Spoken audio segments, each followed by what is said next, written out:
আসসালামু আলাইকুম প্রিয় দর্শক বন্ধুরা, সবাই কেমন আছেন? আশা করি সবাই ভালো আছেন। আমিও ভালো আছি। বর্তমানে শিক্ষকদের নিয়ে আসলে অনেক ধরনের ঘটনা ঘটছে। তো এইগুলো আমাদের আসলে যে ঘটনাগুলো ঘটতেছে এগুলো আমাদের বিবেক এবং বুদ্ধি দিয়ে ভাবা উচিত, যে আসলে এগুলো করা ঠিক হচ্ছে কিনা এবং এগুলো করা কতটুকু যৌক্তিক। এই কথা নিয়ে আজকে আলোচনা করব, তো সবাই থাকবেন সাথে। তো প্রথমে যেটা বলতে হবে সেটা হলো যে এই যে ছাত্র আন্দোলন হয় যখন, তখন কিছু তো শিক্ষক কিন্তু ছাত্রদের পাশে ছিল সরাসরি, কিছু সংখ্যক।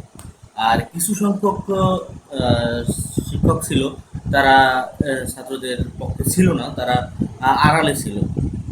আর বেশিরভাগ শিক্ষকই ছিল ছাত্রদের পক্ষে, দেখানোর জন্য যে হ্যাঁ আমরা আছি, এবং তাদের উদ্দেশ্য ছিল অন্যরকম উদ্দেশ্য।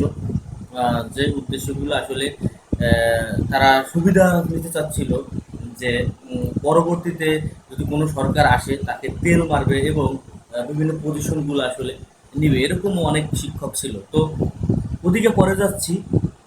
মূলত কথা হচ্ছে যে শিক্ষকগুলো ছাত্রদের বিপক্ষে ছিল। তারা বিভিন্ন রাজনৈতিক যে আওয়ামী লীগের সাথে যে জড়িত ছিল, অনেকেই আওয়ামী লীগের সাথে অনেক ধরনের রাজনৈতিকভাবে জড়িত ছিল।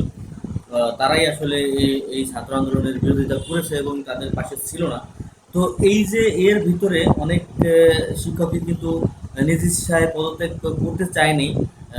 শিক্ষার্থীরা তাদেরকে পদত্যাগ করার জন্য আসলে অনেক ধরনের চাপ সৃষ্টি করেছে, আমরা যেটা দেখতে পাচ্ছি বা আমরা যেটা শুনতে পাচ্ছি গণমাধ্যমের কাছ থেকে।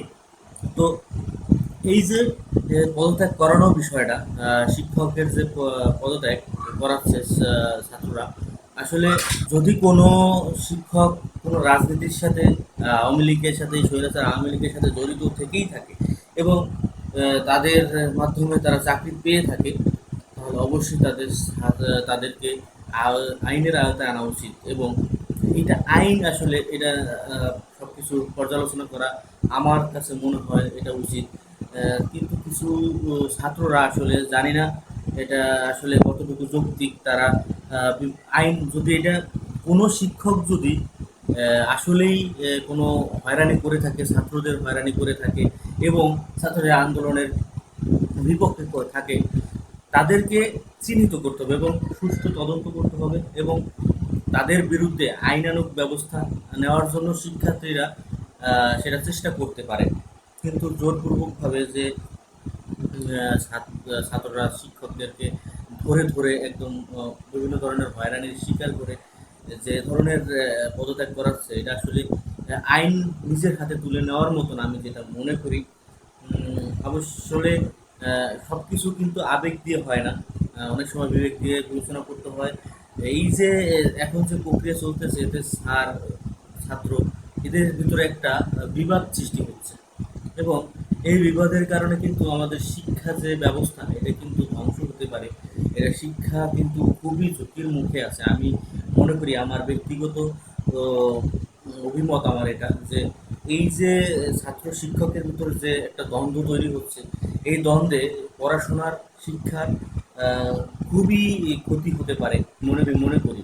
তো এইখানে যে গুটি কয়েক যে শিক্ষকরা ছাত্রদের বিপক্ষে ছিল, তারা যদি সত্যিই যদি ছাত্রদের বিপক্ষে করে থাকে এবং বিভিন্ন ধরনের হয়রানি করে থাকে এবং রাজনৈতিক সাপোর্টের কারণে তারা যদি চাকরি পেয়ে থাকে এবং তাদের সনদ যদি জাল হয়ে থাকে, তাহলে এটা আমি মনে করি আইনিকভাবে ব্যবস্থা নেওয়া, এবং আইনিকভাবে যদি এটার সমাধান করা হয় তাহলে এই উদ্বেগটা সৃষ্টি হবে না এবং ছাত্র এবং শিক্ষকের ভিতর এই যে সম্পর্ক ফাটল ধরবে না আমি মনে করি।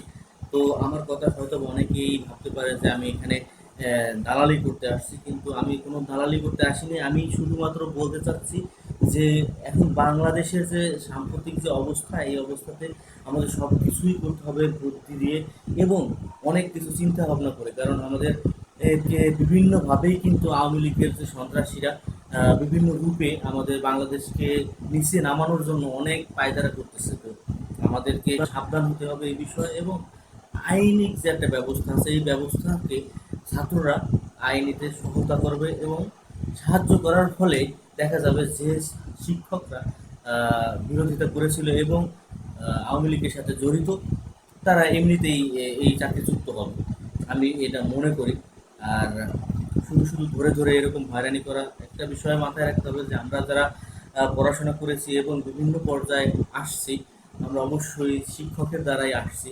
হয়তোবা আমরা আমরা যে ক্লাসরুমে পড়াশোনা করছি, আমরা যে কলেজে পড়াশোনা করছি, ওইখানে আমরা অনেক শিক্ষক আমাদেরকে পড়িয়েছে। এর ভিতর অনেক শিক্ষকই ছিল আওয়ামী লীগপন্থী, কিন্তু তারা কিন্তু আমাদেরকে শিক্ষা দিয়েছে আমাদের যে নৈতিকভাবে চলার এবং আমাদের যে জ্ঞানমূলক গঠনমূলক যে পড়াশোনার যে ব্যবস্থা, এটা কিন্তু তারা অনেক সহায়তা করেছে। এবং তাদের সাথে আমরা আহ, তারা যেটা করেছে তাদের সাথে আমরা সেটা না করে তাদেরকে আমরা আইনের হাতে তুলে দিলেই সবচাইতে বেটার হয়। এবং আইনিকভাবেই এটাকে বিচার বিশ্লেষণ করলে মনে হয় আমার আমার মতে মনে হয় এটা খুব ভালো একটা প্রক্রিয়া।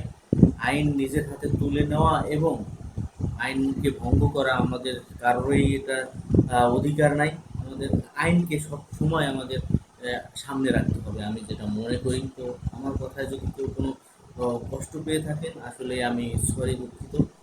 আমি কাউকে কোনো পক্ষপাতিত্ব নিয়ে কথা বলতে চাইনি। আমি চাই বাংলাদেশ যে অভ্যুত্থান হয়েছে, এই অভ্যুত্থানের মাধ্যমে স্বাধীন এবং সুন্দর সোনার বাংলা গড়তে হবে আমাদের সবাইকে মিলেমিশে।